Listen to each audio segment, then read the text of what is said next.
36. No, it's just 36. Dream that Joseph. I think what is it?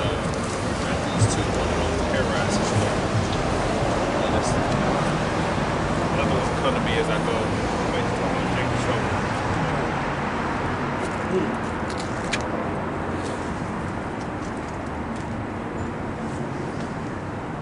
You gotta worry about it. It's probably.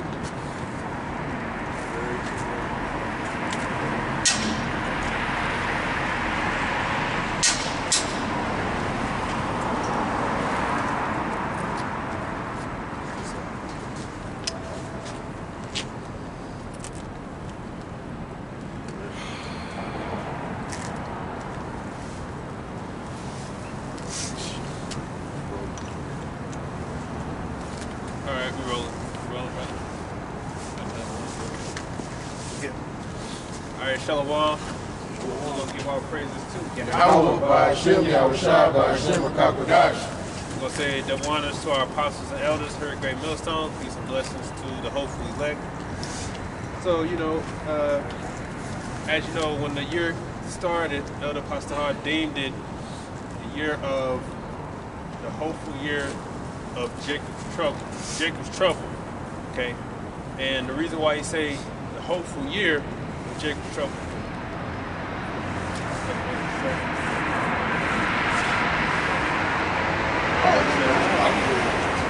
I'm already in second address already. Revelation 12, yeah. Second The reason, address. that's right, yeah. The reason, yeah, that's right. It's like, the reason we call it the hopeful year is because we have to go through Jacob's trouble to get to the kingdom. It's one more prophecy that has to happen in order for us to get out of here. And what's funny is that when you look up, like I typed in, like, you type in what animal, what year, 2024, or what animal, or whatever, it'll pop up is that according to the Chinese zodiac, this is the year of the dragon, right? They say blue dragon, but the image is clearly a red dragon. And the first thing that comes to mind is Revelation 12, which goes right along with what Elder Pastor Hart deemed this year, the year of Jacob's trouble. So, you know, because when you read the scriptures, which is going to break down the whole chapter, it goes into the wrath of the dragon towards the Israelites because he knows that his time is at an end. So I believe that to be spiritual, and I believe it's all, you know, hand in hand. I got the second address. I'm going to read it real quick. This is second address, chapter 7. You want me to start at verse 1? With the entrances. This is second address 7 and 7. The entrance thereof is narrow and is set in dangerous place. Start at 6. There is also another city, another thing, a city is builded and set upon a broad field and is full of all good things. The entrance thereof is narrow and is set in a dangerous place to fall, like as if there were a fire on the right hand and on the left a deep water. And one path only, one only path between them both, even between the fire and the water, so small that there could but one man go there at once. If this city now were given it to a man for an inheritance, if he never shall pass the danger set before it, how shall he receive the inheritance? And I said, it is so, Lord. Then said he unto me, even so also is Israel's portion. Right. So the city builded full of all good things represents the kingdom of heaven. And the Lord said, put it to where the entrance to that is so narrow that only one person can go per one at each time. And he said that the case of fire was on the left and the waters was on the right.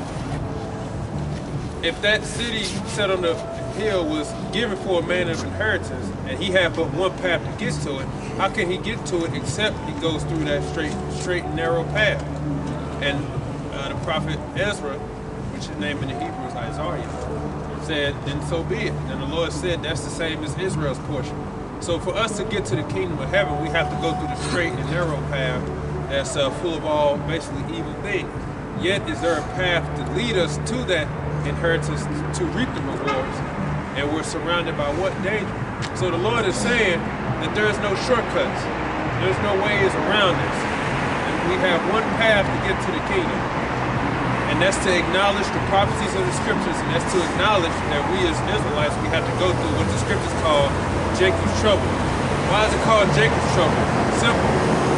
First of all, we're already on the bottom, anyway. We're already poor. Add the fact that the other nations know who we are. They know that we are the Lord's chosen people. Since the beginning of time, there's been a conspiracy to do away with the nation of Israel and our people. Our heritage was stolen from us, our land was stolen from us. And even as we speak to this day, we're still hated by all nations. So when Esau and Edom, and then you take the fact that you're dealing with Esau and Edom, the so-called white man, who is Cain reincarnated, who's a sore loser, who sought to slay his brother because he got the blessing, who only knows the sword and the weapon. Add on the fact that he knows that his time is up, and you think, like I said, he's a sore loser, all he knows is kill.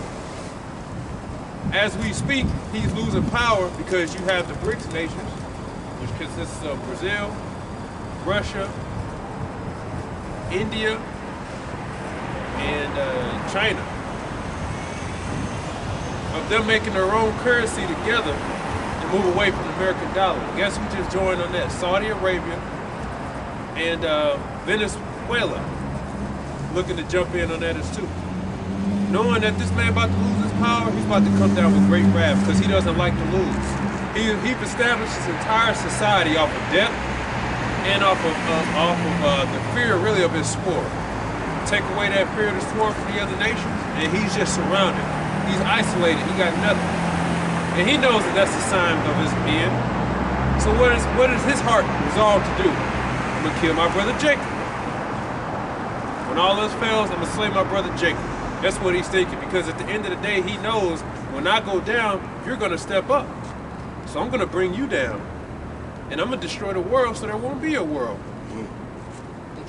And you know that 2nd Ezra 7 links up with Yahweh Shah said, and that proves that the Apocrypha is canon. Matthew 7 and 13, enter ye at the straight gate, for wide is the gate and broad is the way that leadeth to destruction, and many there be which go in thereat. Right, so it's straight and narrow, and that word straight means difficulty. You have to, you got to go through that narrow path where it's death surrounding you, and it's easy to fall. That's why broad is the way of destruction. Like dealing with the whole Cat Williams situation, what he's highlighting. All these Israelites in this world that took shortcuts to make it. Now it's time for you to get exposed. Because you took the shortcuts, because it's very easy to sell your soul in society to get ahead. All a woman got to do if she got a nice body, make an OnlyFans. She can become a millionaire overnight. Literally, this stuff happens. All Nick got to do is resort to violence and stealing and robbing his own people, and or selling out his own people, and he can get famous as well. Just be a polite. He had much success, but then judgment came. Right. That's simple. So broad is the way of the destruction, but if you stay on the straight and narrow, that's how you're gonna get to that kingdom. So the point is, you gotta go through the straight. You gotta suffer a little bit. The scripture says not to a poor being a poor, and it's actually better to come from that side up, because then you got a lot of experiences under your belt. I'm grateful for the things that I went through in life because it stuck with me, and I'm able to understand what it feels like to basically be in all situations, for the most part, as far as economic conditions, and lonely and etc., and isolated, and just owned by people and all that. That's good because that's more experience under your belt. So when you come into these evil times, like I said, you got the experience. You see? So, what you guys? This is Luke chapter 15 and verse 10, and it reads, likewise, matter of fact, let's start at 8. Luke 15 and 8. Either what woman having 10 pieces of silver, if she lose one piece, does not light a candle and sweep the house and seek diligently till she find it? And when she have found it, she calleth her friends and her neighbors together, saying, rejoice with me, for I have found the piece which I had lost. Likewise, I say unto you, there is joy in the presence of the angels of Yahweh over one sinner that repenteth. Right, so right, so that straight gate. Because every time a member of the elect is sealed, angels rejoice at that. Okay? Like one got to go through it at a time. Right? It's kind of like a car wash. You know, a dirty car, go through the wash, then boom. You know, like the arms come down and start cleaning up the car, the other one come. Clean it up, the other one. Clean it up, and so on and so forth. Because we all in a purification process. Okay?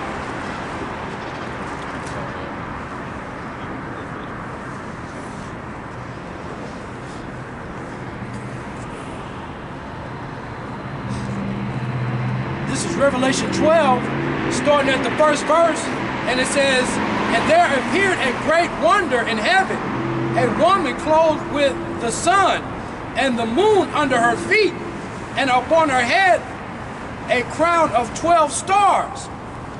And she being with child cried, travailing in birth, and pain to be delivered." Right, so dealing with this chapter, okay, which it does bounce around somewhat, right? That woman clothed with the sun is talking about the nation of Israel. The 12 stars represents the 12 tribes, right? The woman giving birth is giving birth to the King of the Jews. You got that in Genesis. Did you find those? This is Joseph.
This is the book of Genesis, chapter 37, and verse 9.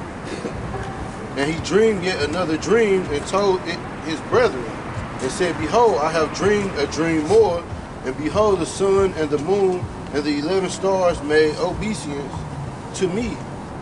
And he told it to his father and to his brethren, and his father rebuked him and said unto him, What is this dream that thou hast dreamed? Shall I and thy mother and thy brethren indeed come to bow down ourselves to thee, to the earth?" Right. So that was the breakdown. He said the sun and the moon and the stars came and made obedience to me. And Jacob said, "You're trying to say me and your mothers and your brethren are gonna come bow to you, right?" "And there appeared a great wonder in heaven, a woman clothed with the sun and the moon under her feet, and upon her head a crown of 12 stars." Right, so that woman is the nation of Israel, the sun being Jacob and the moon being Rachel. Right? 12 stars being the 12 tribes. Okay. "And she being with child cried, travailing in birth, and pain to be delivered. And there appeared another wonder in heaven, and behold, a great red dragon, having 7 heads and 10 horns, and 7 crowns upon his head." Right, and so again, like I thought it ain't no coincidence that when Elder Pastor Hard deemed this year the hope for year Jacob's trouble, you type up year 2024, just type it in or whatever. One of the animal that they have for year 2024, according to the Chinese zodiac, is the dragon, right? So that ties in because that great red dragon is talking about Esau, Edom, the so-called white man. The 7 heads. Yeah. God. 7 heads and 10 horns. Yeah. Hey, Shalom. That's right. Shalom. Shalom. Shalom. That's right, brother.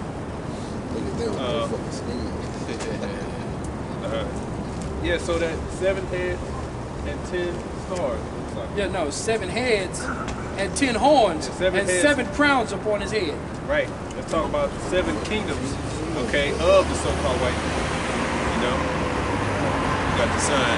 We're just talking about the 7 kingdoms and their rulerships all the way up until today, right? And that includes as well the Roman Empire, right? Now, when you read the book of Daniel, we talk about it all the time. The vision shows that at the end of the statue, the very end of the toes were smoked by a rock. That rock was Yahushua. And then at the end of the beast, okay, it was that 4th beast, it was the last beast, and then the kingdom transitioned into what? Everlasting kingdom for the Israelites. That 4th beast is talking about the Roman Empire. Okay, the last kingdom that's going to rule before the Lord comes back is going to be the 4th beast ruled by Esau, okay, the so-called white man and his race. He's known as that great red dragon, and because he's red. And also when you go to Genesis chapter 3. Go to Genesis chapter 3, first verse.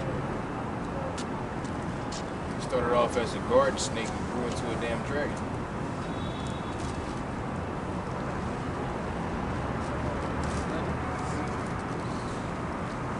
Seven-headed dragon in there.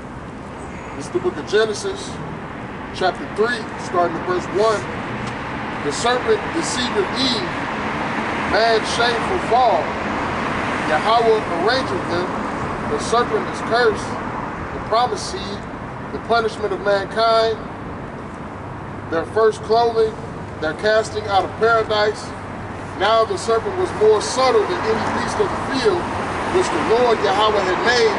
And he said unto the woman, Yea, hath the Most High said, Ye shall not eat of every tree of the garden. Reverse 1 again.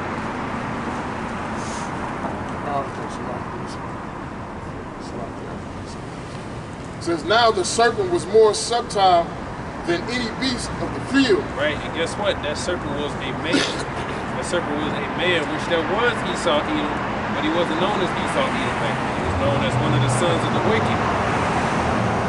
Right? Guess what he was referred to as? A serpent. So yes, dragon, serpent. It's also, I believe it's either Ezekiel or Isaiah. It's also referred to as Leviathan in the sense of being, did you put this on it? I can find it. In the sense of being what? Like a damn dragon. See? So that's the breakdown. And you know, how do you know it's talking about people? Well, when you go to Revelation 17, it actually tell you that the 10 horns were symbolic of people, mountains of people, when it's talking about kingdoms. All right, so it's not an actual red dragon, you know, that you're gonna see flying in space, shooting fire and stuff like that.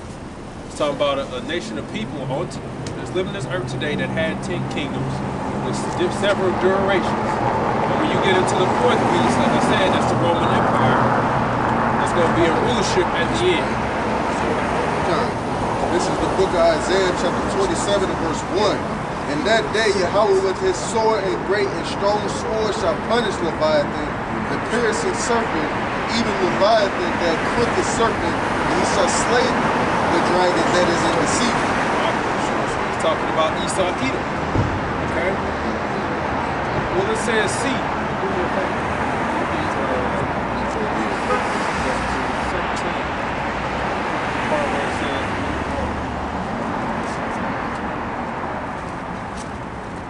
I lost my stockings and no socks here. Yeah, oh, it's on. It was on. And if I see what you gotta go get it. You gotta worry about it.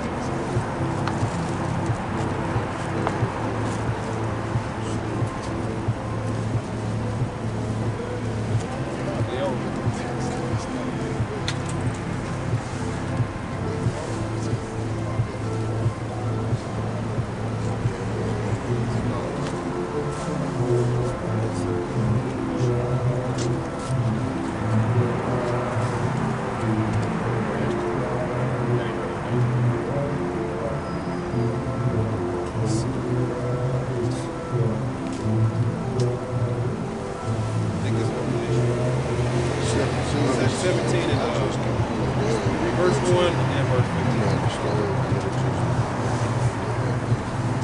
It's the book of Revelation, chapter 17, and verse 1.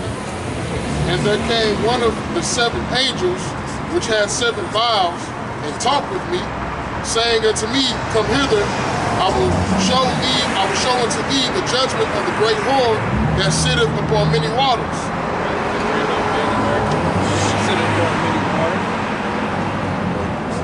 With whom the kings of the earth have committed fornication, and the inhabitants of the earth have been made drunk with the wine of her fornication.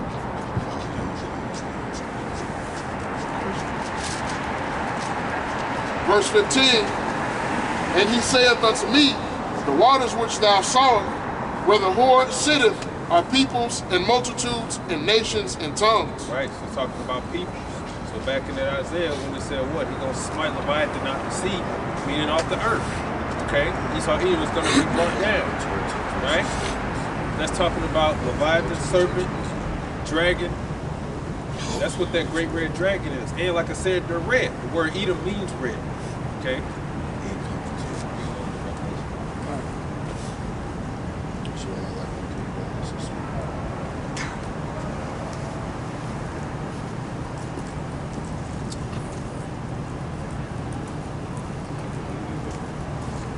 Revelations 12 and 4, right?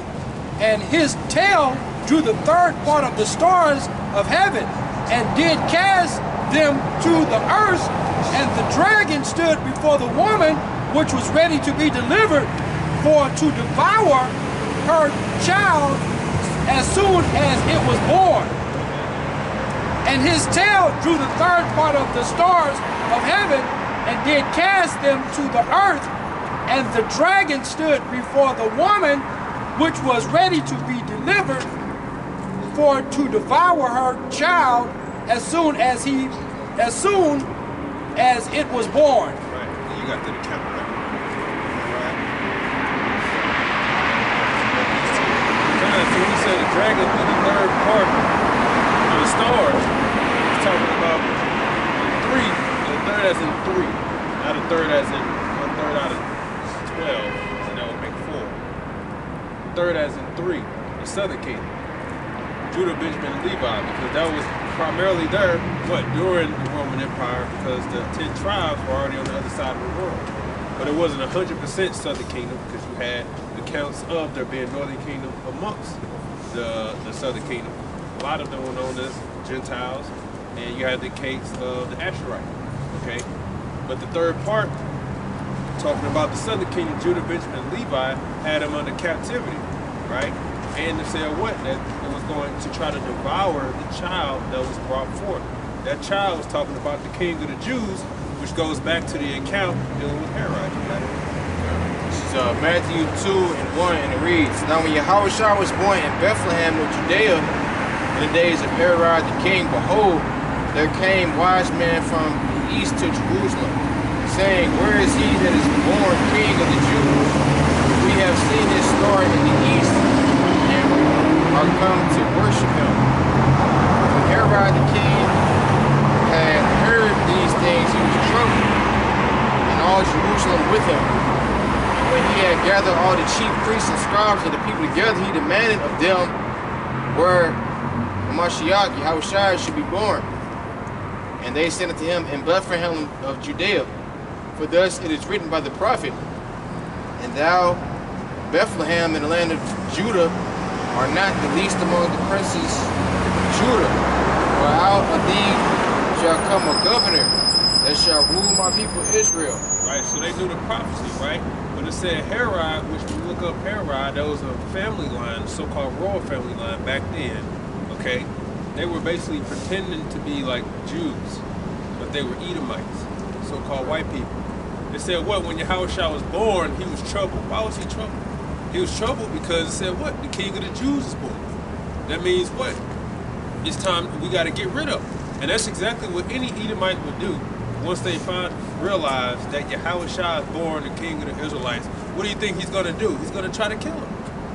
That's right. Right? So, again, that all ties into Revelation 12. Keep going. It says, Verse 7. Then Herod, when he had privily called the wise men, inquired of them diligently what time the star appeared. And he sent them to Bethlehem and said, Go and search diligently for the young child, and when ye have found him, bring me word again, that I may come and worship him also. When they had heard the king, they departed, and lo, the star which they saw in the east went before them, until it came and stood over where the young child was. So the chariot. 10. Verse 10. When they saw the star, they rejoiced with exceedingly great joy. And when they were coming to the house, they saw the young child with Mary his mother, and fell down and worshipped him. And when they had opened their treasures, they presented unto him gifts, gold and frankincense and myrrh. And being warned of Yahweh in a dream that they should not return to Herod, they departed to their own country another way. And when they were departed, behold, the angel of the Lord appeared to Joseph in a dream, saying, Arise and take the young child and his mother, and flee into Egypt. And be thou there until I bring thee word. For Herod would seek the young children to destroy him. When he arose, he took the young child and his mother by night, and departed into Egypt, and was there until the death of Herod, that it might be fulfilled, which was spoken of the Lord by the prophet, saying, Out of Egypt have I called my son. Then Herod, when he saw that he was mocked of the wise men, was exceedingly wroth, and sent forth and slew all the children that were in Bethlehem, and all the coast thereof, from 2 years old and under, according to the time which he had diligently inquired of the wise men. Right? Why would he want to do that? Because his intention wasn't to come and worship the Lord, but he was going to try to kill him. So the Lord warned the wise men, don't go back to Herod. So they did it. So once he realized, oh, okay, that's how y'all want to be, well, here's what I'm going to do. I'm about to slay all the children from approximately this year old, because he's going off of the time of when the Lord was born, the expectations. So his estimation was anything 2 years younger, I want to destroy. So there was a great slaughter in the nation of Israel, especially during that time. And that just goes to show you that like the prophecy in this Bible is true. You know, because like they all understood the prophecy, and Esau Edom is the same then how he is today. You know, because even the Egyptians who were using Israel, they was trying to like Pharaoh, they put out the order to destroy the male childs. All right, so yeah, just history just repeating itself all over again. And I mean, if prophecy wasn't upset then, like why the hell would it be upset now? You know, prophecy gonna still come to pass regardless. What you said about how Pharaoh was putting out the decree that the male children should be stripped on. This is Exodus 1 and 22. And Pharaoh charged all his people, saying, Every son that is born ye shall cast into the river, and every daughter you shall save alive. That's the goal. When they want to destroy us in our nation, that's the motto they always follow. Slay the man child, because the man child is the leader. The man is the head. You get rid of the man, then there's no threat. Want to be black? Yeah, you see what you're talking about, man. That damn cigarette. Stuttering ass nigga. Anyway, yeah. Hey, and it's the same thing with the whole abortion claims. That was the origin for the reason for the abortion claims was to slay so-called black our people, especially the men. And you know, a lot of women are starting to figure out that are women special? Yes, but the prize is always the man, because the man comes a lot of things. The man comes protection, comes leadership, comes building a nation. A woman definitely plays part in that as well, but your role and your lot isn't the same as a man. That's why the target is always the man. You understand what I'm saying? If anything, you're more favored in this society, because they believe you'll help contribute to the downfall of your man, which also leads to your sons. Right. Okay? And the Israelite man doesn't actually need any Israelite woman to bring back the nation. Okay? Because a lot of women want to be equal. We got to sit there and remind you, like, listen, First of all, the Lord don't need us. He said we used to stop the stones of Christ. The Lord could use words of Christ. They'll probably do a better job. And they could be all over the place, prophesying a hole from the sky and everywhere. You know what I'm saying? Really giving Esau hell. You know, because birds can talk. They got gifts, man. You know what I'm saying? He don't need us. So we're thankful that he opened the door for us, right? So, but we can't get all high and mighty and say, yeah, the Lord needs us to do this. He don't need us at all. Right. He can snap his fingers and wake up the elect if he wants to. But he said about the foolish and preachers, this is how he wants to play out his role. This is how it is. So we can't get big-headed. Neither can you women get big-headed. You want to be equal and let it be known. We don't. The Israelite man doesn't need you. It ain't taking no loss for the Lord to do away with the women. Because all he needs is an Israelite man. You see? So it's all about accepting the positions that we have. Everything's coming back to the natural way. All the delusion, all that's going to be done away with. But anyway, we keep reading on. What a loser. He said, ha ha ha. They start stuttering. Wanna be blood? You got like a damn dyke. What a loser. Damn cigarette. So,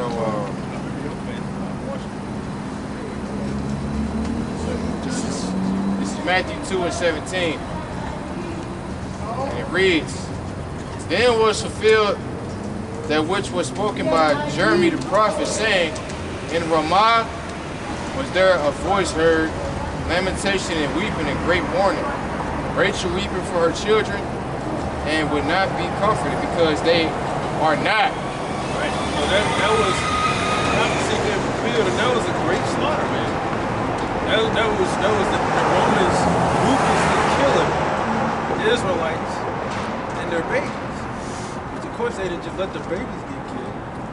They was fighting. So the mothers died with the children. And the parents died with the children. All of that 2 years young age and younger, all that to what? To get at what? The King of Jews. Right?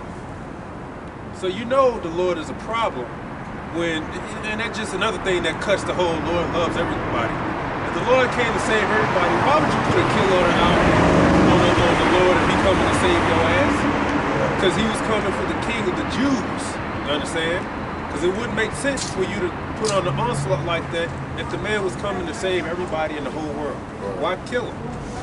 And basically, you know, the same thing that was happening with Yahweh Shai, when the king put in the order out to, you know, kill the man-child back then, it's kind of the same way what we going through to today. This time, this devil is going to try to take out the elect, you know, because that's Jacob's trouble. You know, because this devil ultimately want to eradicate all Israel, and he know that the elect is going to be the ones that's going to be ruling in the kingdom. But, you know, we know all Israel is going to be ruling. But that's why this devil is going to come down with that great wrath, because he knows his kingdom is falling, and he ultimately want to take out the elect. Right. Add to that, that's why the abortion clinics is set up, man. Our women can go willingly, you know, to, you know, make child sacrifices. And he know that it's gonna come out of, you know, Israel. That's why he got to allow their people. If we get them to liberty, we'll probably slay a prophet. You know what I'm saying? The Lord is always 100 times ahead of you, 100 times steps ahead of you, damn well. He know what you really trying to do behind these devices. The Lord's not dumb. Okay, but guess what? The prophets are still here. All right, and like the brother said, see, they want the believers. That's according to the scriptures. I tell you why, you mind get that from 2 Ezra 16 and I think 68 insurrection. They want the believers. They don't give a damn about these 2/3 ass niggas, because they know we can get them to sell out any time.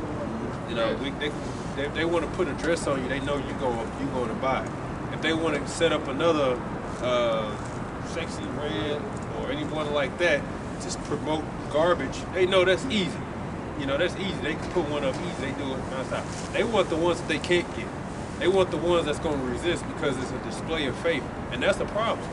Right. See, faith can't not exist in this new world order that they're about to establish, because faith will remove that mountain out of its course. Right. Okay? Faith and masculinity, because faith is a masculine trait. Okay. shit, really, the only men left on the planet is the men of the Lord. Yeah. Yeah, that's what I mean. The only real man that's left on the planet is the men of the Lord. Hey, all you other punks out there, man, like, you don't stand for shit. Right? You commit sodomy just to live. Right? Or you commit sodomy just for a record deal, or to live comfortably for a damn Hellcat or whatever. John Williams just was smiling and cheesing about his little $1 million deal. Another one, he back in that line like you've been on. That's right. Elder possibly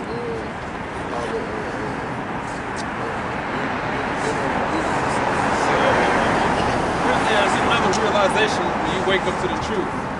Your favorite rappers are Sodom. Your favorite celebrities are Sodom. And they're sellout, whatever it is. A lot of men were hurt off that white power.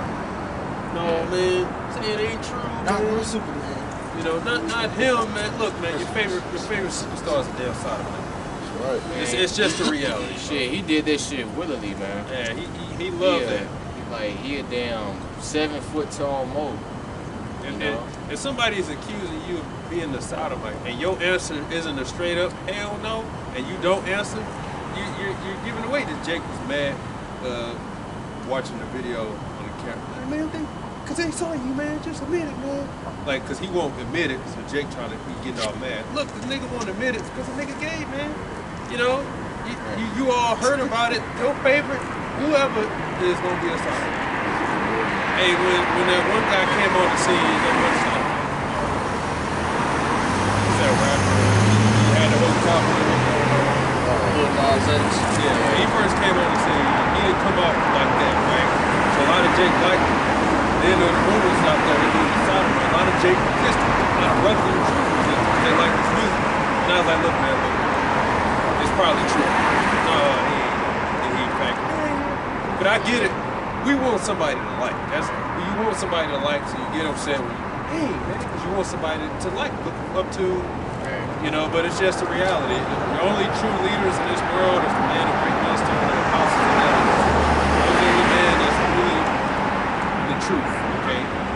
How should I say, uncompromising, and your true leaders that you can really look up to. Other people you look up to, there's a lot of people that I like, but I understand that they wicked. I understand that they ain't got the truth. I understand they ain't gonna get it. A lot of Jake was upset at Kyrie Irving. End of the day, he just want to play ball. He accidentally stumbled across some truth, went public with it somewhat, then he got that backlash. And he didn't count the cost.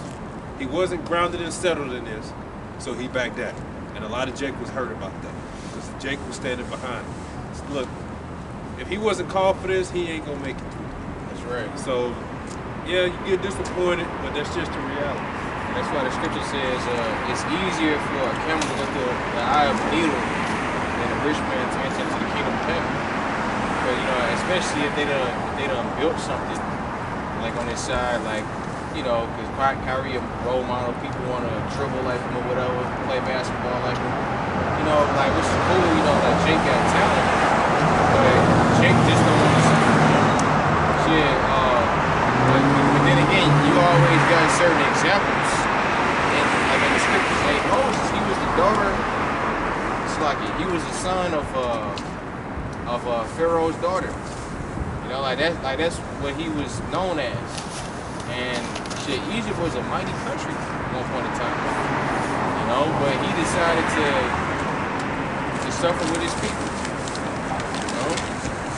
I mean, so yeah, like you don't think Moses wasn't rich? Like that he didn't have access to money and gold, women, whatever. Okay? Like all that shit means absolutely nothing. Because standing for Yahweh Shemi Shai is way more better than that, than the riches of this world.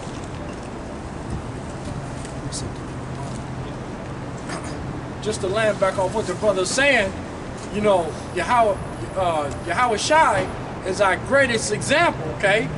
Excuse me if I get a little long-winded, but Matthew chapter 4, starting from the first verse, it says, then was Yahweh Shai led up led up of the Spirit into the wilderness to be tempted of the devil. And when he had fasted 40 days and 40 nights, he was afterward and hungered. And when the tempter came to tempt him, he said, if thou be the Son of God, of power, command that these stones be made bread. But he answered and said, it is written, man shall not live by bread alone, but by every word that proceedeth out of the mouth of power. Right? And then the devil taketh him up into a holy city and setteth him on a pinnacle of the temple. And he said unto him, if thou be the Son of power, cast thyself down, for it is written, he shall give his angels charge concerning thee, and in their hands they shall in their hands they shall bear thee up, lest at any time thou dash thy foot against a stone. And Yahweh Shai said unto him, it is written again, thou shalt not tempt the Lord thy power. Again the devil taketh him up unto an exceedingly high mountain, and showeth him all the kingdoms of the world, and the glory of them. And he said unto him, all these things I will give thee, if thou fall down and worship me. Right? Then said Yahweh Shai unto him, get thee hence, Satan, for it is written, thou shalt worship the Lord Yahweh thy God, and him only shall I serve. So I read all this to say this, right? In order to make it in this world, well, first of all, the world is given to the hand of the wicked, okay, pursuant to Job 9:24, okay? And even Yahweh Shai was tempted of the devil, okay? And in order to make it in this world, you got to sell out. And that's Yahweh Shai showed true integrity by not selling out to Satan, okay? Because America, all that was included in the kingdom. And he said, I don't want that. That's just proof that Satan runs this world. You know, so to advance yourself in this society and be well liked and on TV and all that, chances are you have to do something that's immoral or that's against the scriptures, or you're not allowed to teach the truth. Period. Then something's gonna have to give. That's why the Lord said you can't serve two masters. You can't have one foot in and one foot out. Because something's gonna have to give, and 9 times out of 10, you're gonna take away from the truth, because this world is just gonna tell you we can take away from you. Right? God, this is Revelations 12, starting at the 4th verse. And his tail drew the third part of the stars of heaven, and did cast them to the earth. And the dragon stood before the woman, which was ready to be delivered, for to devour her child as soon as it was born. We explain. And she brought forth a man-child, who was to rule the nation with a rod of iron. And her child was caught up unto power and to his throne. Okay? And the woman fled into the wilderness, where she had a place prepared of God power, that they should feed her there 1,260 days. Right. That's the same 1,260 days, the same in Revelation 11, which goes into the time that we were in slavery, all the way up until when the truth came on the scene, which was 1969. It basically means 350 years, right? So that place of wilderness is talking about America. This is where, which is going to explain, which this might give me Revelation 11. Go ahead and read that for me, Revelation 11. I guess from the top. Because it talks about how we were prophesying in sackcloth. Yeah, wherever that verse is. Okay, verse 3. Okay. This is Revelation chapter 11 and verse 3. And I will give power unto my two witnesses, and they shall prophesy 1,260 days, clothed in sackcloth. Right. So what is that talking about? Well, when you go into history, right, when we were in slavery, we were prophesying in the sense of all the curses that the Lord said He's going to bring upon us, clave unto us.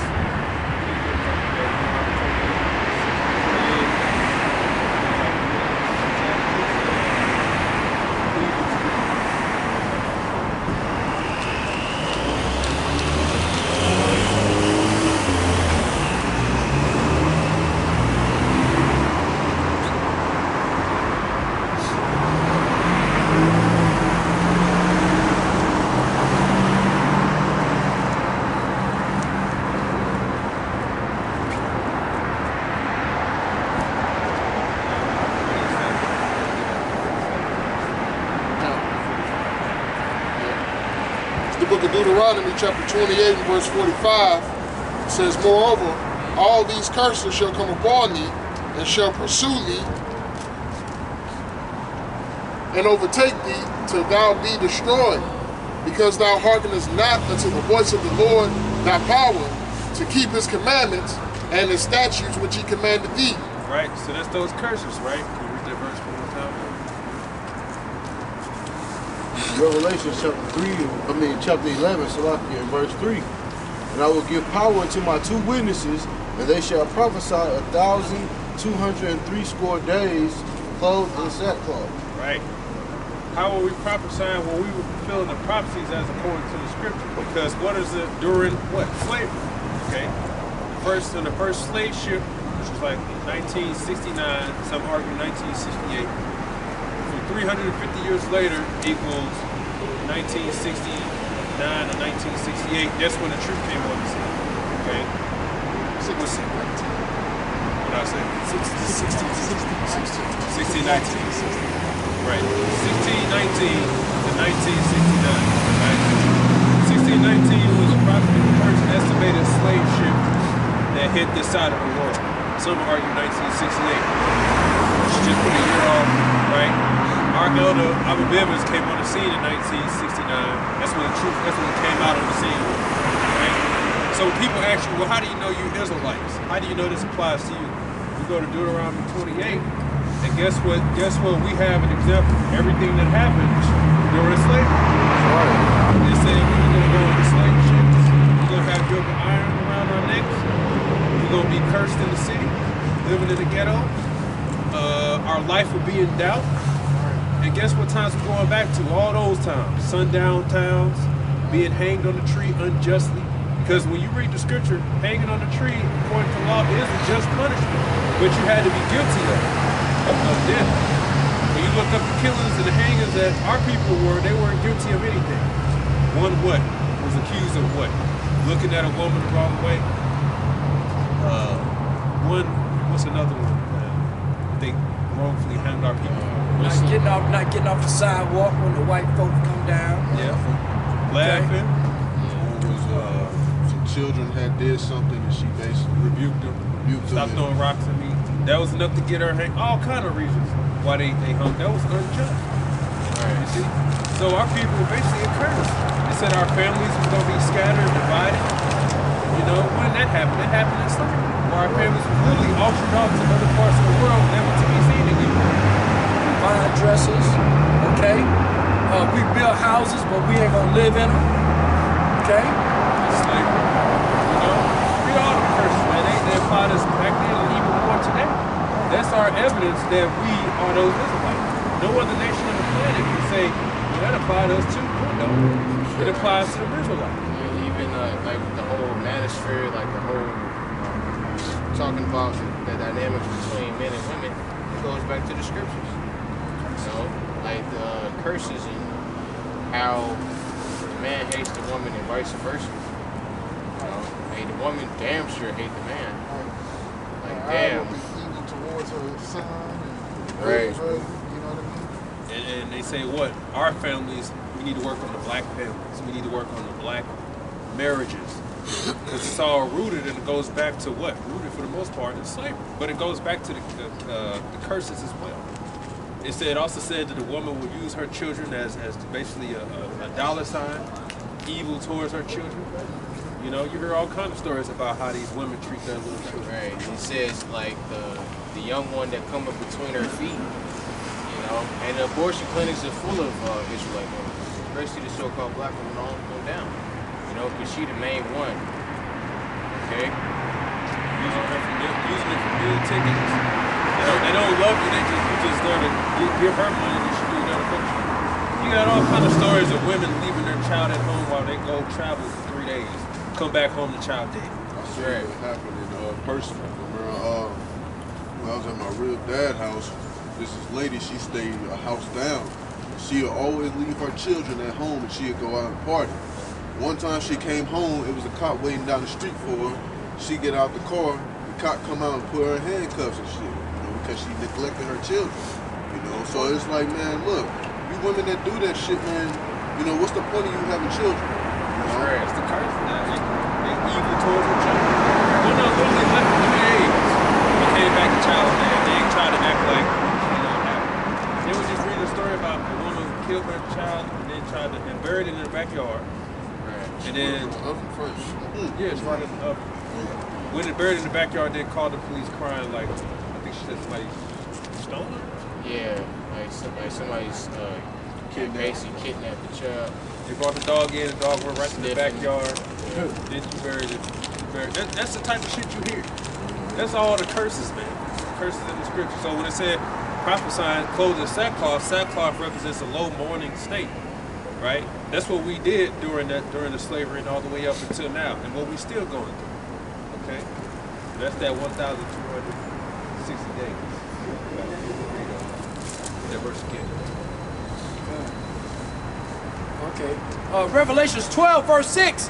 And the woman fled into the wilderness, where she had a place prepared of power, that they should feed her there 1,203 score days. I was going to mention that one of this again, which I put out there, and I did hear the prophecy, and it also includes parts of Africa, because that's where we would dwell to flee Roman persecution, which is another onslaught, a slaughter from our person Esau here.